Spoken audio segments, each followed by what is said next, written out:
Salve, salve, senhoras e senhores, meninos e meninas, garotos e garotas, professor Luciano, Geografia, e hoje vamos estar dando sequência às nossas discussões sobre o continente asiático. Bem, passamos esse bimestre discutindo sobre a Ásia, aspectos naturais, os aspectos humanos, a agropecuária, nós discutimos a exploração mineral e energética, e estamos encerrando este bimestre trabalhando com a discussão sobre a China, uma superpotência emergente, e hoje vamos estar dando sequência à discussão sobre os aspectos econômicos da China.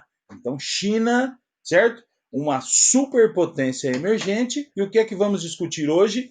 Os aspectos econômicos. Mais precisamente, eu quero que você acompanhe comigo aqui na tela. Vamos estar discutindo hoje, certo? Sobre as zonas econômicas especiais, e depois vamos estar fazendo 8 exercícios de forma bem rápida, só para fixação desse conhecimento sobre o continente asiático, mais precisamente sobre a China, uma superpotência emergente. Então vamos discutir nesses exercícios, nessas atividades, tá? Nós vamos discutir a malha ferroviária da China, nós vamos discutir também a utilização pela China de um combustível, certo? De uma energia, mais precisamente o carvão, os benefícios e malefícios. Vamos discutir um pouquinho sobre a paisagem da China, certo? Relevo, mais precisamente os dobramentos modernos.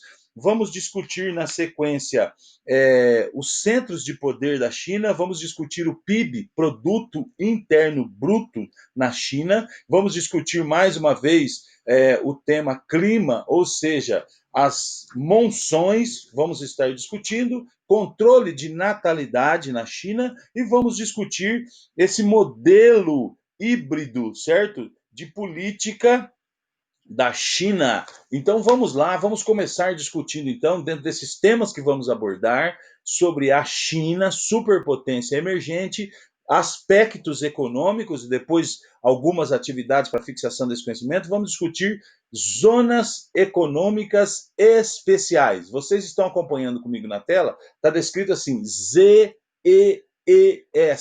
É uma sigla para quê? Para zonas econômicas especiais. Não fique perdido, estamos discutindo o continente asiático. Pegamos um país deste continente, o país que com a maior economia hoje, com a maior movimentação financeira hoje, certo? De PIB, a China, e estamos discutindo ela. Então, zonas econômicas especiais, o que é a zona econômica especial, tá? Então, vamos só entender que a China é um país socialista. A China é um país socialista. O que é isso, professor? Socialista é um país que possui uma forte atuação do governo em diversos setores, tá? Então, a atuação governamental é muito intensa. Por exemplo, ele controla mídia, ele é um país fechado, ele controla meios de comunicação, partido único, certo? Quando se diz política. Só que a China fez o quê? Para poder crescer, em busca de um crescimento econômico, o que, que a China faz? Ela abre o mercado dela, certo? Ela abre o mercado, o comércio, para ter uma visão, para um modelo capitalista. A China é socialista, o governo atua de uma forma muito intensa, mas ela faz o que? Ela abre o mercado para se tornar um modelo, para receber a atuação de um modelo capitalista. A China, quando se fala a nível de política, possui características socialistas, mas o mercado possui características capitalistas. Por exemplo, só para você entender, o Brasil é moldado, está direcionado para este modelo capitalista. O livre mercado, certo? Tem um produto que tem bastante preço abaixa, tem um produto e muita gente procurando, preço abaixa. Tem um produto que tem pouco, mas muita gente procurando, o preço sobe. É lei de oferta e procura, livre comércio, certo? Dentre outras características. Ou seja, a China é um país socialista e abriu o mercado para o modelo capitalista. E daí cria o quê? Essas zonas econômicas especiais. Acompanhe comigo. Na leitura diz assim, desde 1980 foram estabelecidas as primeiras zonas econômicas especiais, mais precisamente na região oriental, né, começando pelas cidades de Shantou, Shenzhen e Zhuhai, na província de Guangdong, certo? E Xiamen, na província de Fujian, além de todo o território da província de Hainan. Em 1984 foram abertas a investimentos estrangeiros outras 14 zonas econômicas especiais em diversas cidades das províncias litorâneas, tá? Então, qual foi essa ideia? A ideia era uma só: um país socialista abrir o mercado para poder ter um crescimento econômico para o modelo capitalista. Então, aceitou vir dinheiro de fora da China, dinheiro de outros países, para investir no mercado, certo? E para que o mercado se tornasse com esse modelo híbrido, ou seja, com características capitalistas. Você vai observar nesse mapa o que é que está dizendo nesse mapa. Principalmente essas cidades que estão com esse descritivo, com essa bolinha vermelha, tá? São as primeiras zonas econômicas especiais, ou seja, aceitaram, abriram para quê? Para capital estrangeiro, para se tornarem com características, com modelos do capitalismo. Mais uma vez, me perdoem a redundância, a China tem características políticas socialistas. Tá? Vamos seguir aqui então a nossa leitura. Vamos então fazer algumas atividades para fixação deste conhecimento, ou seja, China, aspectos econômicos. Tá? Então, o exercício número 1 diz assim: a China é um país com a segunda maior malha ferroviária do mundo, ficando atrás apenas dos Estados Unidos. O mapa a seguir ilustra as principais ferrovias que atravessam o território chinês. Observe-o. E aqui nós temos as malhas descrita aqui na cor azul, verde claro, vermelho e preto, tá? Por que isso, professor? Então, aqui nas linhas azuis, nós temos o quê? As linhas com velocidade superior a 300 km por hora. Os trens andam acima de 300 km por hora, nas linhas azuis. Nas linhas verdes, entre 200 e 300 km por hora. Nas linhas mais alaranjadas, vermelhinhas, linhas atualizadas e outras linhas de trem de alta velocidade, certo? E aí, em preto, as linhas com trens, sem trens de alta velocidade, ou seja, você vai ver que tem uma parte aí, principalmente onde nós temos essas zonas econômicas especiais, que nós temos diversos trens que promovem essa rápida locomoção da população como um todo. Sempre lembrando que nós temos aproximadamente 1,4 bilhões de pessoas lá, e o trem é uma forma de transporte que permite a mobilidade dessa população, pode observar de uma forma rápida e também com um custo menor. Vamos responder essa atividade, então, 3? A pergunta é a seguinte: o mapa é possível observar uma grande concentração de linhas férreas na parte oriental, certo? Na parte oriental do mapa. Observe o mapa, você tem a Rosa dos Ventos embaixo no mapa do lado direito, indicando norte, sul, leste e oeste, ou seja, a parte oriental do mapa, certo? Nós temos essa intensidade de ferrovias, dessa malha ferroviária. Então, cite 2 aspectos que contribuem para esse fenômeno e comente-os. Bem, a sugestão de resposta aqui do professor é que essa concentração de malha ferroviária no território chinês está concentrada o quê? Ali nessa parte oriental tem o quê? Tem a maior concentração urbana, certo? Populacional e industrial na porção leste, além do fato do que? Da abertura econômica das zonas econômicas especiais, ou seja, tem um comércio mais intenso ali, um comércio voltado para o capitalismo, certo? Uma abertura de mercado ali, e tem muita gente morando ali. Por quê? Porque tem bastante emprego, então também tem uma malha ferroviária para atender toda essa população que mora ali, tá? Seguindo, então, vamos ao desafio. Diz assim: agora vamos discutir uma fonte energética, o carvão. Existem vantagens e desvantagens. Muitas vantagens, o preço, tá? Desvantagens, a poluição que o carvão produz, certo? Então diz assim: desafio.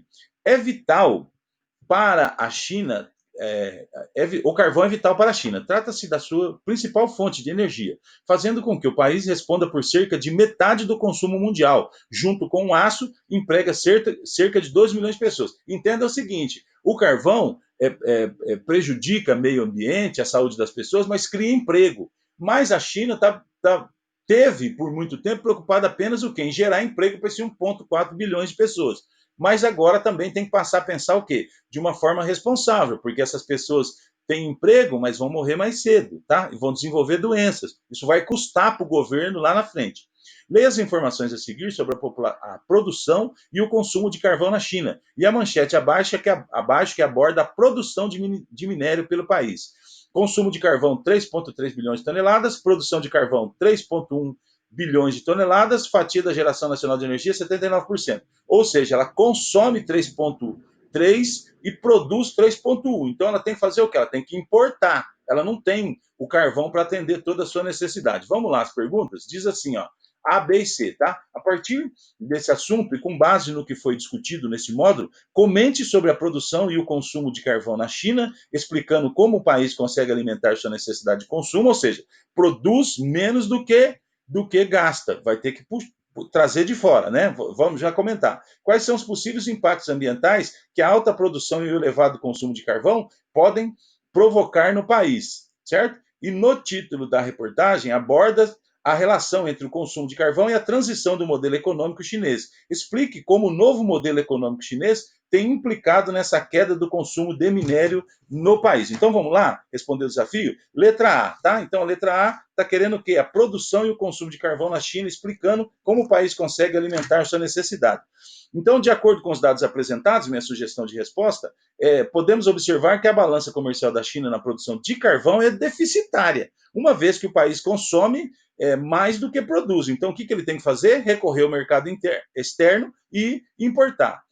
Questão B. Quais os possíveis impactos ambientais que a alta produção e o elevado consumo de carvão pode provocar no país? Então, ou seja, a elevada exploração de carvão pela China pode provocar o quê? Problemas ambientais, é lógico, como a degradação, contaminação do solo e dos lençóis freáticos. Tá? É importante entender isso. Esse elevado consumo, tá?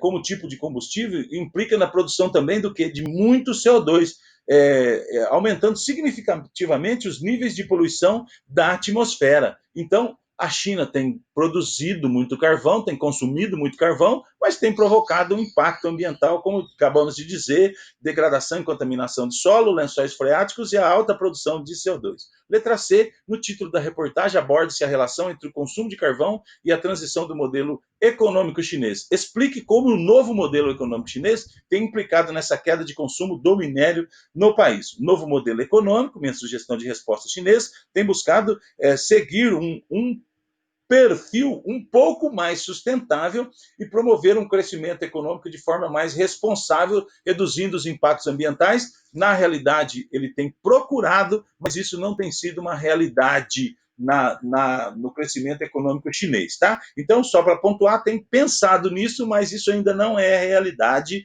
Vamos para o exercício em casa, diz assim: a paisagem do sudoeste da China é marcada pela presença das elevadas montanhas, tá? Então, ou seja, ocorre o que? Os agentes internos do relevo. Os senhores vão estudar isso mais na frente. Os senhores estão tendo contato com esse termo agora, mas os senhores vão estudar lá na frente o que são os agentes internos, os agentes que modelam o relevo e os agentes externos. Um dos agentes internos são esse choque de placas tectônicas, eles se chocam e muitas vezes essas placas sobem uma em cima da outra e muitas vezes eles fazem isso aqui, ó, eles batem e formam esses dobramentos modernos. Eles batem, vêm, chocam e formam os dobramentos modernos. Vamos lá, a pergunta diz assim: a respeito da cordilheira do Himalaia, realize uma pesquisa e identifique os seguintes aspectos. Nome das placas tectônicas que a formam, tá? Estamos discutindo o quê? China, aspectos econômicos. É importante você entender que o relevo influencia bastante. Num lugar onde é muito frio, tem menos gente morando. Num lugar onde tem muita montanha, provavelmente, vão se instalar menos indústrias, vai ter menos gente morando, tá? Mais difícil de locomoção, mais difícil de ter estrada de ferro de trem que corre acima de 300 quilômetros por hora. Não que não possa ter, mas é mais difícil você produzir essa estrutura. Tá? Então é só para você entender que nós estamos discutindo aspectos econômicos e o relevo também influencia nisso. Países onde a Cordilheira do Himalaia está presente em seus territórios e características climáticas da Cordilheira do Himalaia. Vamos lá, então, no em casa, tá? Então, questão de número... em casa, o exercício de número 1. Então, vamos lá? Diz assim, em casa, a paisagem, né, o nome das placas tectônicas que a formam. Então, diz assim, a sugestão de resposta. Algumas fontes podem afirmar que a formação do Himalaia ocorreu a partir do encontro de placas indiana e euroasiática. Outras podem denominar a primeira como a indo-australiana. Então, você vai achar as duas respostas, tá? Formação ocorreu a partir do encontro das placas indiana e euroasiática ou da indo-australiana. Hoje eu quero que você entenda o seguinte, essa formação dessa cordilheira aconteceu pelo choque de placas, tá? E esse encontro de placas, esse movimento fez isso aqui, esse movimento, certo? De subida, de elevada, um movimento orogênico, certo? A gente precisa gravar isso aí, certo? Na letra de número B, diz assim, pergunta-se, né? Países onde a Cordilheira do Himalaia está presente em seus territórios, os países quais são? Nepal, Butão, China, Índia e Paquistão. Letra C, características climáticas da Cordilheira do Himalaia. Com relação às características climáticas, as temperaturas decaem com o aumento da altitude, com formação de neve, mesmo em áreas de menor latitude. Questão de número 2 do Em Casa, nós temos o seguinte descritivo. Observe o mapa a seguir que apresenta os 3 centros de poder situados em torno de cidades da porção oriental do território chinês. Não se esqueçam que essa porção oriental, nós temos lá zonas econômicas especiais, nós temos uma malha ferroviária muito intensa e temos centros de poder também lá, tá? Tá no mapa e ali está descrito assim, a respeito dos centros de poder na China, pesquise. Letra A, qual o tamanho de suas populações e quais são as principais atividades econômicas desenvolvidas por cada um deles. Explique por que Hong Kong é considerada uma região administrativa especial. Então, letra A, quais são os principais, o tamanho de suas populações e quais as principais atividades desenvolvidas por cada um deles. Xangai, 34 milhões de habitantes e atua fortemente nas finanças, serviços, construção civil, indústria e tecnologia. Pequim, 24 milhões e 900 mil habitantes, tá? Destaque para o turismo, indústria, comércio, construção civil e serviços. E a terceira, Hong Kong, que o senhor está vendo ali no mapa, do lado direito, embaixo, 7 milhões 234 mil habitantes, atua fortemente no setor financeiro, setor de serviços, indústria de eletrônicos e informáticas. A letra B, explique por que Hong Kong é considerada uma região administrativa especial. Hong Kong é classificada como uma região administrativa especial por ter um alto nível de autonomia, um sistema político independente e uma economia capitalista. Acabamos de discutir que a China é um país socialista quando se diz respeito às características políticas. Mas ali, certo, neste local, nós temos o quê? Uma abertura de mercado, ou seja, uma visão híbrida, uma abertura de mercado para o modelo capitalista. Seguindo o raciocínio, questão de número 3, observe o gráfico a seguir que apresenta a evolução do PIB chinês nas últimas décadas. Uma grande variação, tá? E temos aqui duas perguntas. A pergunta de número A diz assim, a partir da análise dos dados, explique como foi a evolução do PIB no país entre 2008 e 2014 e comente as possíveis causas que levaram a esse quadro no período analisado. Então, letra A, a partir de 2008, observa que o PIB, o Produto Interno Bruto, toda a riqueza gerada na China, sofreu uma desaceleração em seu ritmo de crescimento, certo? Por quê? Porque estava crescendo de forma desordenada. E aí nós temos o quê? Nós passamos a ter algumas situações de descontrole, nós passamos a ter situações que nós dizemos contrastes, tá? Diversidades quanto à educação, moradia, emprego, segurança, diversos problemas como uma urbanização não planejada, típicos de países subdesenvolvidos, tá? E a letra B, comente as possíveis causas que levaram a este quadro no período analisado. Entre as causas, podemos apontar uma grande crise mundial a partir de 2008, que afetou importantes parceiros comerciais da China, como, por exemplo, os Estados Unidos, certo? Então passaram por uma crise, consequentemente, afetaram também a China, certo? Bem, seguimos aqui agora para as nossas últimas questões, rumo ao ensino médio. Diz assim essa questão: a ação das monções, tá? Estamos falando um pouquinho sobre clima, certo? E tempo. Característica climática bastante presente no sudeste da Ásia causa influências também no território chinês. Observe o mapa a seguir que ilustra a atuação dos ventos de monções, anual das monções. Então, nós temos aqui em vermelho monções de verão, certo? Então, entrando no continente asiático, certo? E as monções de inverno, esses ventos vindo em direção ao oceano, certo? Então, nós temos este mapa para você observar que no verão nós temos a ação desse vento entrando e influenciando de uma maneira, certo? E depois, no inverno, a saída destes ventos. Nós temos 5 afirmações, e dentre essas afirmações tem uma correta e 3 incorretas. A partir da observação do mapa, é considerado os seus conhecimentos a respeito desse assunto. É correto afirmar que a resposta correta está na letra D, certo? As monções de verão são responsáveis por aumentar a umidade do litoral chinês, ou seja, esses ventos, vocês vão observar no mapa, tem uma flechinha mostrando a saída do quê? Desses ventos saindo do oceano, certo? Índico ali e indo em direção ao continente asiático. Então, o que eles fazem? Essa brisa vem e aumenta a umidade do litoral chinês. Em consequência desse aumento do volume de chuvas, ao favorecimento do que? Do cultivo do arroz e a ocorrência do que? De fortes enchentes nas áreas litorâneas que provocam, infelizmente, mortes e destruição.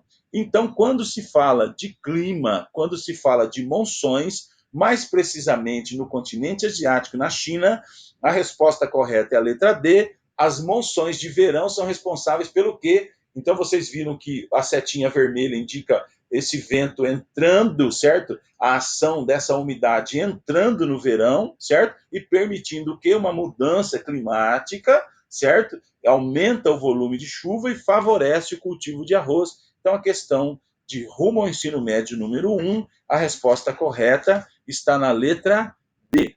A questão de número 2 está discutindo o que é controle de natalidade. Diz assim, na década de 70, o governo chinês adotou um modelo de controle de natalidade, que permitia que cada casal tivesse apenas um filho, como sugere o material da publicidade estatal a seguir. Vocês estão vendo pai, mãe e mostrando um filho. O outdoor de publicidade da estatal passa a ideia de uma família feliz com apenas o quê? Com apenas um filho. Diz aqui as afirmações. Com relação ao controle de natalidade na China, é correto afirmar que... O que é correto afirmar? Então, a letra B foi o quê? Foi flexibilizada a partir de 2013, permitindo que atualmente cada casal possa ter um segundo filho, sem ser penalizado por isso. Então, a resposta da número 2 é a B. A China passou a quê? A observar uma mudança na sua pirâmide etária. A taxa de natalidade, a base da pirâmide tinha encurtado, tinha menos gente nascendo. Se tem menos gente, menos criança, menos jovem, o que nós vamos ter? Menos pessoas para trabalhar em diversos setores. No setor de serviço pesado, por exemplo, tá? O país tinha muita gente, mas tinha muita gente velha. Então não estava nascendo pessoas, não tinha, consequentemente, não iam ter adolescentes, jovens, para seguir fazendo o quê? Dando sequência àquela população economicamente ativa, a PEA. Então ele flexibilizou, parou de penalizar pessoas que tinham mais de um filho, as pessoas agora, as famílias podem, o casal pode ter mais de um filho, ou seja, mudando a estrutura da pirâmide etária. A resposta correta da número 2 é a letra B. E a última questão que vamos fazer hoje, e discutimos juntos todo o bimestre sobre o continente asiático, e agora estamos encerrando o bimestre discutindo o quê? Sobre a Ásia, uma superpotência emergente, e os seus aspectos econômicos.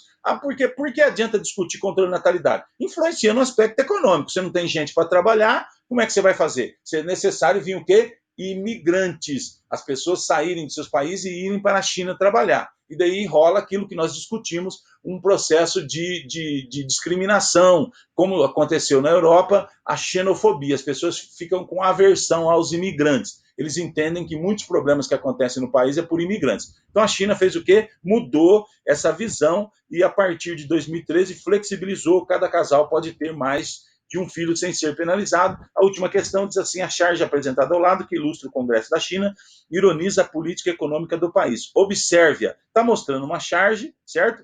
E dessa charge está discutindo a economia, esse modelo de mercado híbrido. Então, a resposta correta aqui é a letra A. A adoção pelo governo chinês do chamado socialismo de mercado. Ou seja, nós discutimos aqui todos juntos que a China é um país o quê?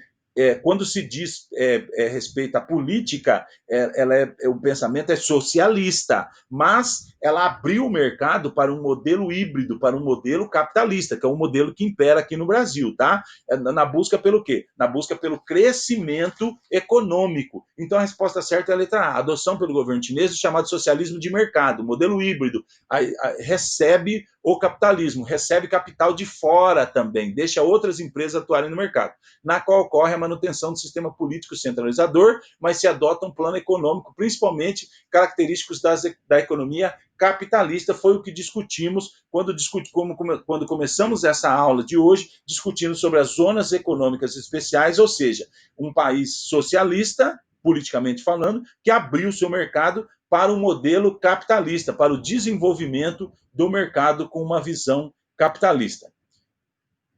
Quero agradecer a você, muito obrigado, Deus abençoe e até mais.